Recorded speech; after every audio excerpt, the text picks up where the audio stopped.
लाला भजो मुरली मनोहर नंद लाला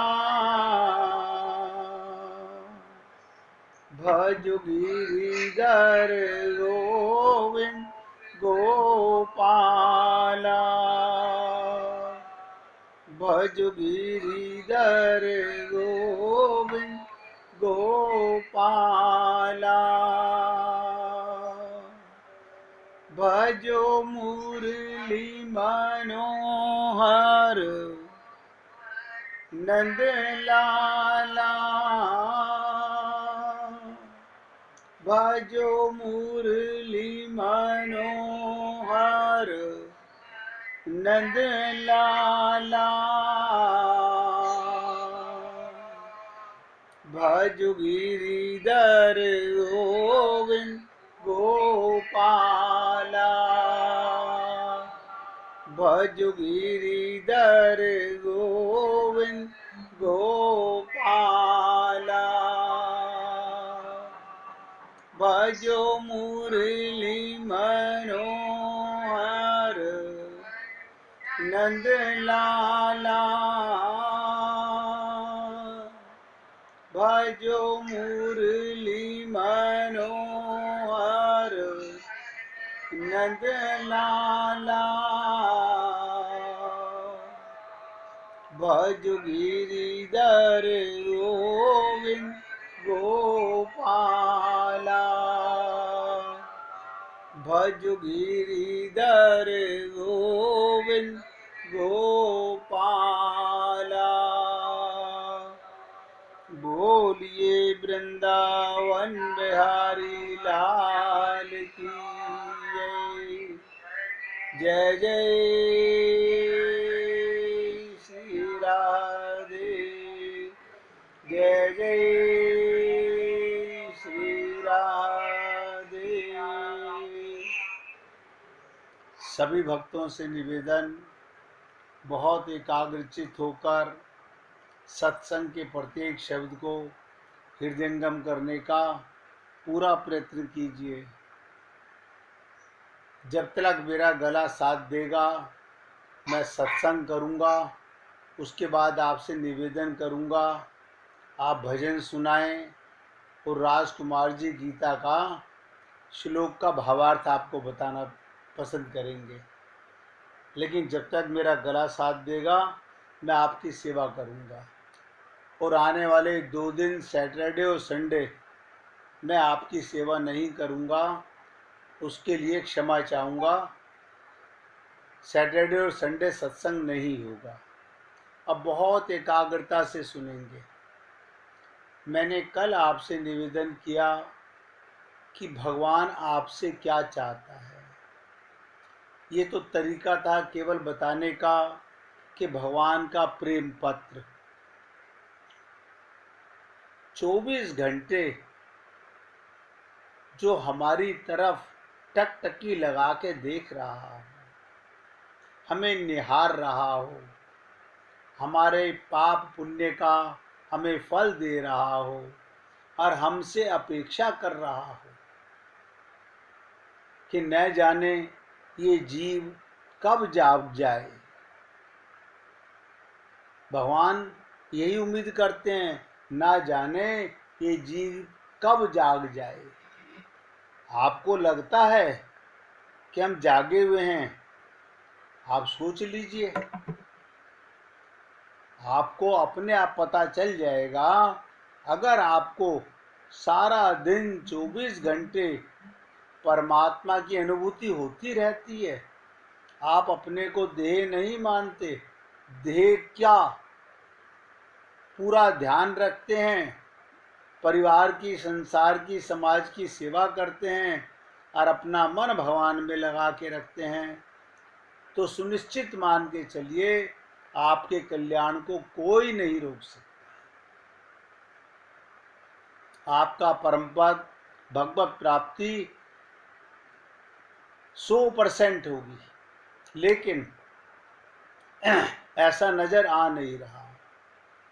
इसीलिए मैंने कल आपसे निवेदन किया कि भगवान की अपेक्षा, भगवान का प्रेम पत्र सुबह से लेके शाम तक सदा हमारे साथ रहने वाला वो प्रीतम हमारा इंतजार करता है कि काश कभी तो इसे होश आएगा, कभी तो ये समझ पाएगा कि मैं किसके रहमो दरम पर चल रहा हूँ। बताइए, आपने हमने कभी सोचा नहीं मेरी टांगें किसकी दम पे, किसकी ताकत पर चल रही हैं? कौन है मेरे पैरों में ये बल देने वाला, ये शक्ति देने वाला? कौन है मेरे कानों में ये शक्ति देने वाला? कौन है मेरी आंखों में प्रकाश देने वाला? कौन है मेरे हृदय में मुझे जीवित रखने वाला?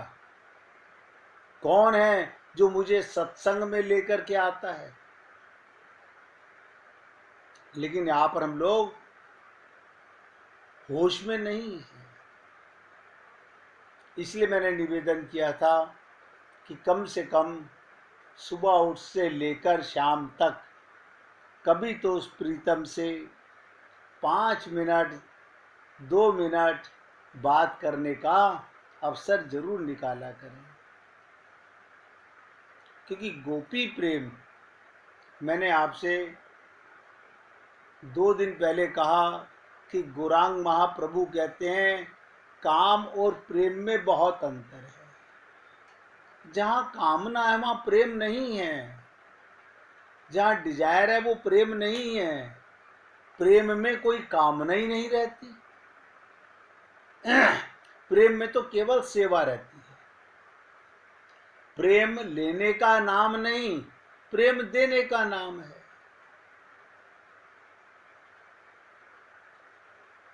हम विषय विमोहित जीव, क्या मतलब? विषयों में फंसे हुए, काम को ही प्रेम मानकर संसार में फंसे हुए हैं। मेरा ये काम, मेरा ये काम। काम से मतलब केवल शारीरिक संबंध नहीं होता है। सारा दिन आप कुछ तो करते हो ना, हाथ पैर से नहीं करते, मन से वर्क करते हो, विचार लेते हो। और मैंने आपसे निवेदन किया था, आप लोगों ने नोट नहीं किया होगा। आपका मन भगवान को साथ छोड़कर जो भी कुछ करता है वो काम जहर मिला हुआ मधु है। शहद में कोई जहर मिला दे, वो कितना भी मीठा क्यों ना हो, लेकिन जहर है। और प्रेम दिव्य स्वर्गीय सुधा है।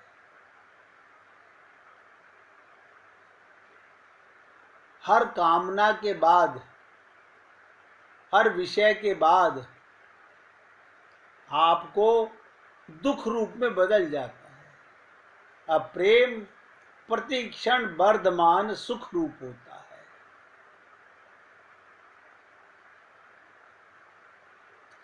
बहुत चर्चा आपके साथ की,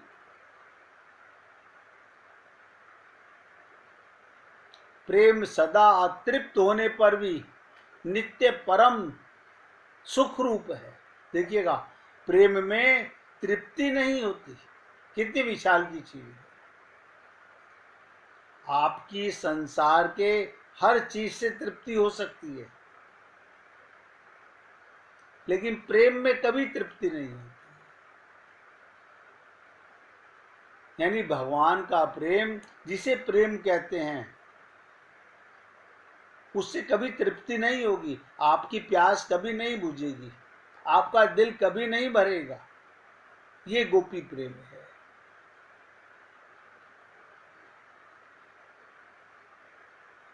इसलिए यथार्थ प्रेम से ही काम का नाश हो जाता है। जब दिव्य प्रेम प्रकट हो जाता है तो काम अपने आप। अब बताइए, ये प्रेम क्या है? अब नया शब्द बोल रहा हूं। प्रेम है प्रकाश और काम है अंधकार। जहां किसी प्रकार की भी कामना है वो अंधकार है। अप्रेम है प्रकाश। अप्रेम के उदय होते ही अंधकार मिट जाता है। इसका मतलब अभी हमारे लोगों के हृदय में प्रेम जागृति प्रकाश नहीं हुआ है। ध्यान से सुनिएगा। प्रेमी अपने प्रेमास्पद को सुख पहुंचाने की इच्छा कामना ही मानता है, परंतु वो शुद्ध प्रेम काम नहीं है। बहुत से एक बार परीक्षित ने अपने गुरुदेव सुखदेव परमहंस से पूछा कि गुरुदेव, राजा था ना परीक्षित, जैसे आप लोग सुनते हुए बुद्धि का इस्तेमाल करते हो, ऐसे ही वो भी बुद्धि का इस्तेमाल कर रहा था। गीता में अर्जुन भी बुद्धि का इस्तेमाल कर रहा था, क्योंकि शरणागति नहीं थी। तो परीक्षित ने बड़ा विचित्र प्रश्न किया। परीक्षित ने कहा कि गुरुदेव, आप जो कह रहे हैं कि गोपियां काम भाव से, जार भाव से भगवान को प्रेम करती थी, और वो दिव्य प्रेम था। एक एक शब्द को ध्यान से सुनिएगा। मैं फिर निवेदन करूंगा, बुद्धि का कटोरे में मत भरने का प्रयत्न कीजिएगा, कुछ नतीजा हाथ नहीं लगेगा। भगवान की शरणागति, अपने गुरु की शरणागति करके सुनोगे तो तुरंत समझ आएगा। ये शरणागति का बहुत बड़ा कमाल है जीवन के अंदर। क्या मतलब कि प्रश्न किया परीक्षित ने कि गोपियां काम भाव से कृष्ण को प्रेम करती हैं। उन्होंने कहा, बोले लेकिन गुरुदेव, उनके पति तो घर में बैठे हुए हैं, तो पर पुरुष से प्रेम करना ये पवित्र कैसे हुआ?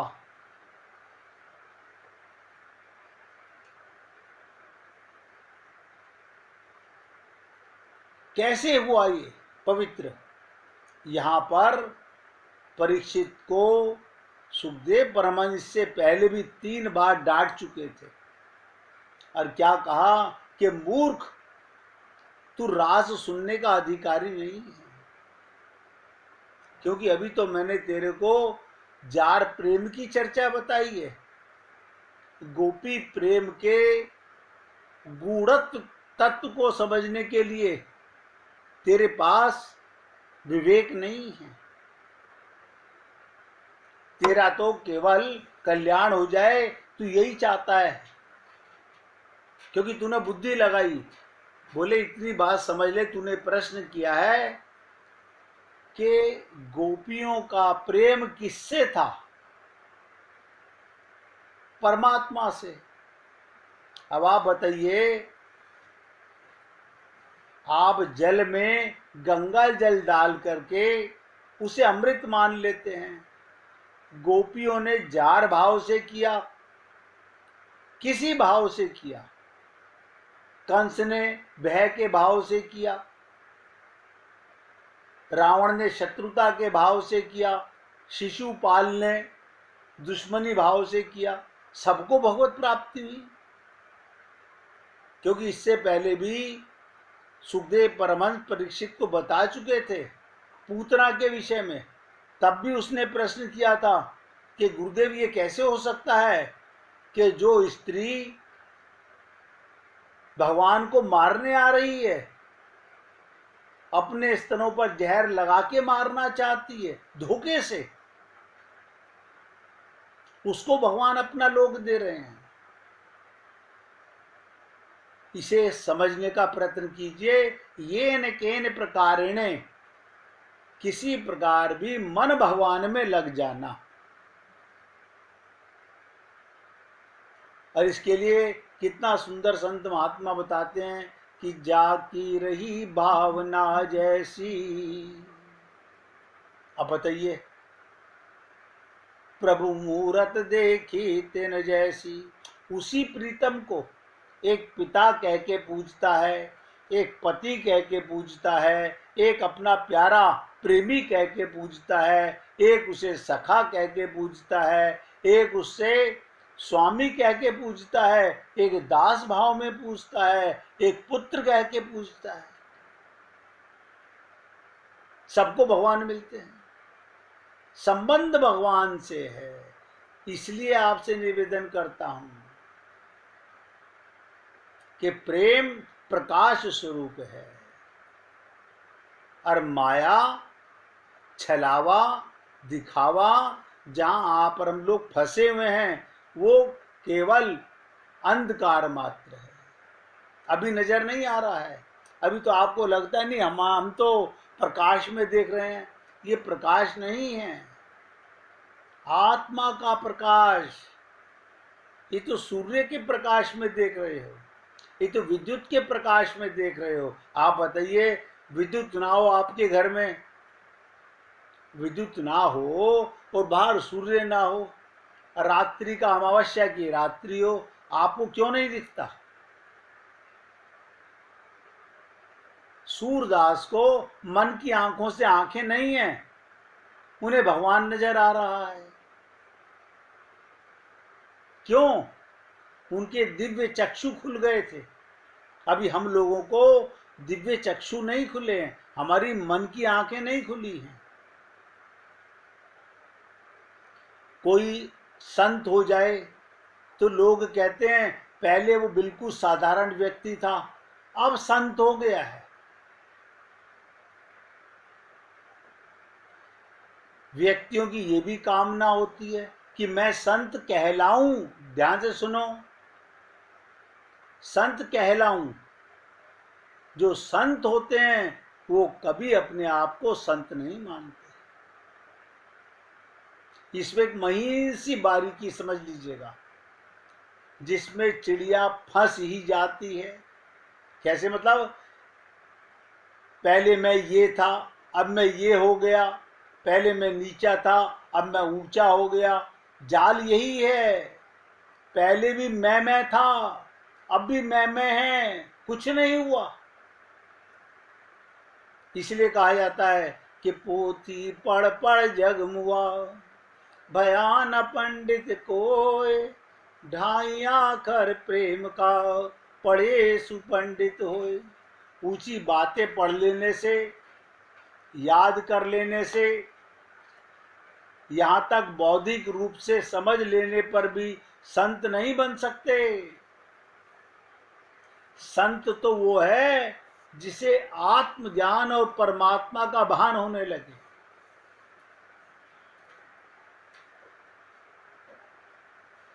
फिर संत कैसे बनते हैं? सुन लीजिए, जब लगे अब कुछ बन ही नहीं सकते, ना कोई काबिलियत है, ना कुछ बन के जो मिलता है उसकी कोई कीमत है।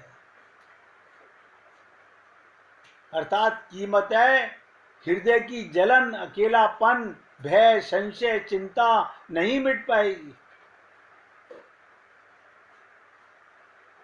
किसी भी वस्तु के मिल जाने से, पद या नाम से बस सुविधा मिल सकती है, जिसका महत्व वैसे तो कम नहीं है कहीं से भी, क्योंकि दरिद्रता बहुत बड़ा दुख है अपने आप में।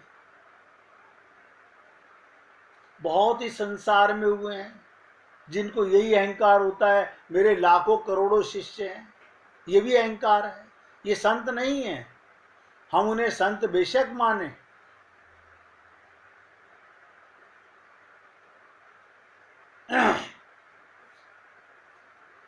एक ऐसे संतों को ध्यान से सुनो, एक खटका सा लगा रहता है, कहीं जो पाया है वो चला ना जाए। बताइए, जो धन मिलके छिन जाए वो धन थोड़ी है।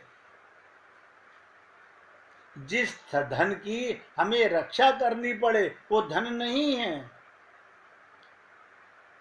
जो ज्ञान बार बार रटना पड़े, बार बार पढ़ना पड़े, वो ज्ञान नहीं है। आत्मज्ञान तो अनुभूति है। तो कहने का तात्पर्य है, जब शांति और सुख की तीव्र पिपासा जगे, नोट करो, जब शांति और सुख की तीव्र पिपासा जगे, और वो भी गहरे सुख और शांति की, जो बस भर दे सारे अभावों को, जिनको न तो हम खुद दुख भर पाए, कभी ना कोई हमारे लिए भर पाएगा। वरना आजकल के संतों को खटका सा लगा रहता है।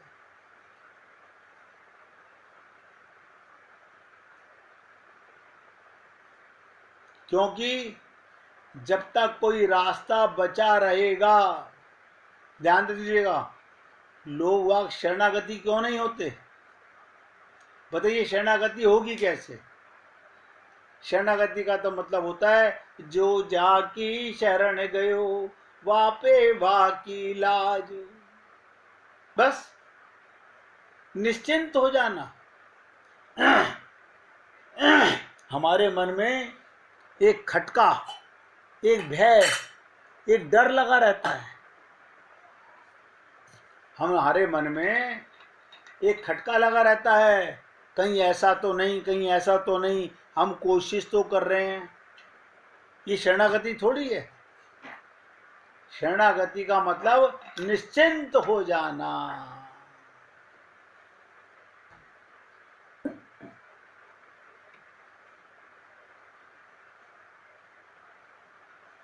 गाते तो हैं कि चिंता दीन दयाल को मोह मन सदा आनंद। ये है शरणागति। मेरी चिंता मेरा साईं करे, मेरा गुरु करे, मैं क्यों चिंता करूं? बताइए, कौन सा बच्चा ये चिंता करता है, मम्मी दूध कब लाएंगी, कब उबालेंगी, कब पिलाएंगी? क्यों? वो अबोध बालक है, हम तो बुद्धिमान है। बहुत कड़वी बात बताने जा रहा हूं। जब तक आप और हम लोग अपनी बुद्धि लगाते रहेंगे, कोई अपने को शरणागत ना माने। बुद्धि का मतलब कुछ ना कुछ मन में खटका लगा रहता है।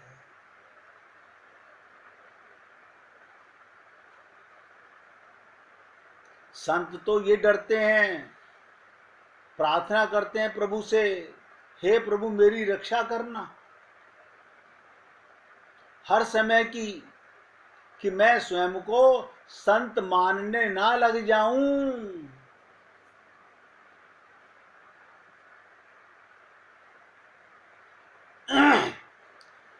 संत नहीं बनना, राम के बन जाना है।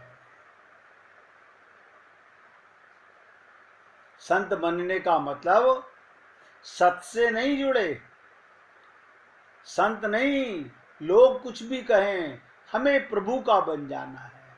उनका प्रेम सब कुछ करा लेगा हमसे, ऐसा बदल देगा हम रह ही नहीं पाएंगे। अब वो जैसे चाहे न चालें, हम तो बस अब उनसे दूर नहीं जाना कभी, ये एहसास रहना।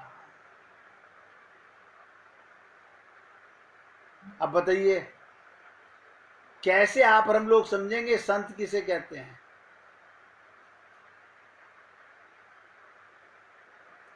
और आजकल तो संत महात्मा अपने आप को संत कहलवाने में लगे हुए हैं।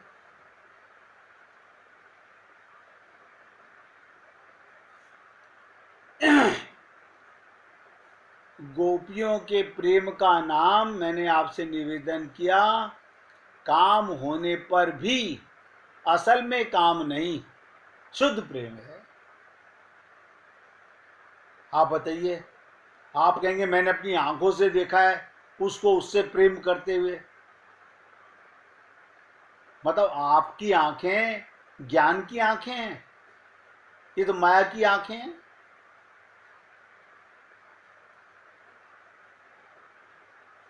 गोपियों को सारे गांव वाले कह रहे हैं ये उस जार से, बदमाश से, लफंगे से प्रेम करती हैं, लेकिन संत कहते हैं इन गोपियों की चरण रज हमें छूनी है।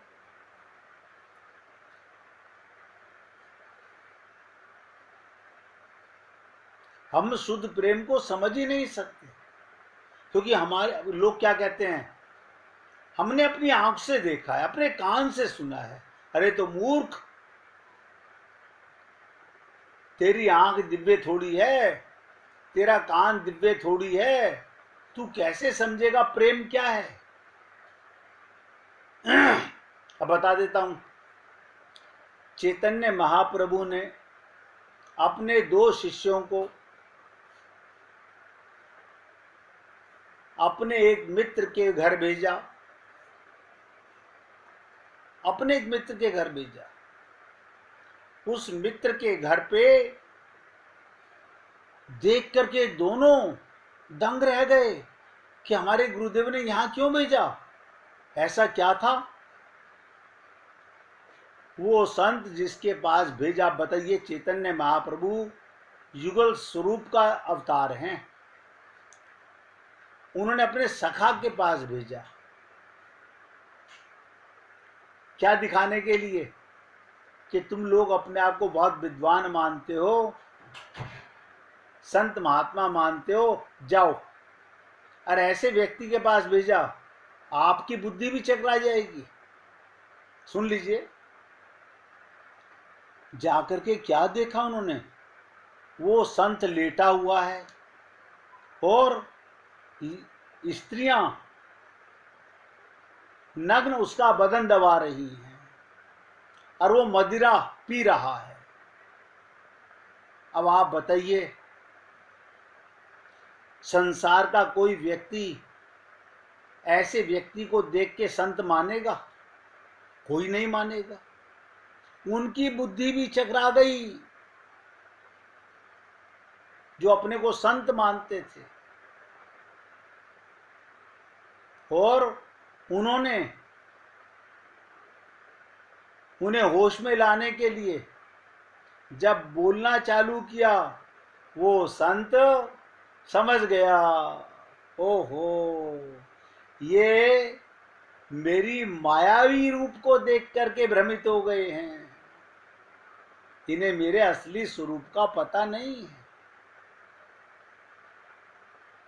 जब उन्हें असली स्वरूप नजर आया तो सब उनके चरण पकड़ के बैठ गए, महाराज हमसे गलती हो गई, हमें क्षमा कीजिए, हमारी दोष दृष्टि है।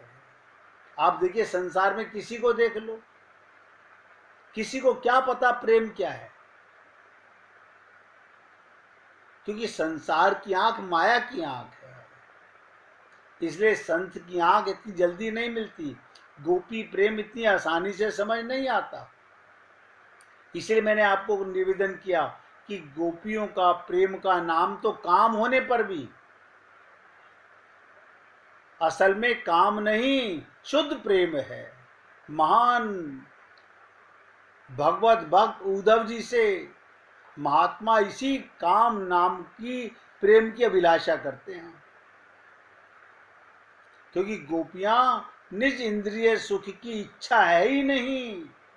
बताइए, गोपियों को अपनी इंद्रियों का सुख नहीं, वे तो भगवान कृष्ण को साक्षात भगवान समझकर उनके सकल अंगों को संपूर्ण रूप से अर्पण कर उन्हें सुखी करना चाहती हैं। कहां से लाएंगे हम लोग विवेक? कौन हमें समझाएगा और हम कैसे समझ पाएंगे?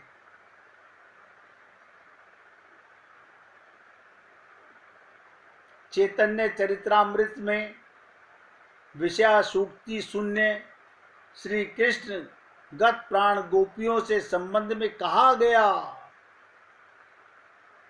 ये बात मैं आपको बताऊंगा। पहले 1 मिनट कीर्तन कीजिए।